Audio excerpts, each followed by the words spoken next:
Hello everyone and welcome back. Today we're gonna see how to connect Vodafone Wi-Fi router.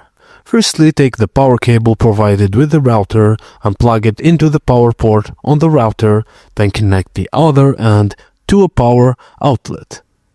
Now locate the internet cable and plug one end into the red internet port on the router, then connect the other end to the telephone socket on your wall. Find the power button at the back of the router, then press the power button to turn the router on. Wait for the indicator lights to stabilize as it needs some time to figure out which connection to use.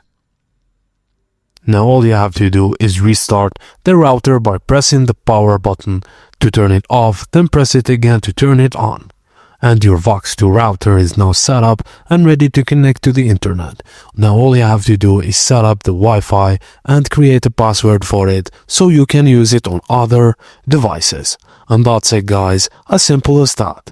Thank you for watching and please don't forget to like and subscribe for more.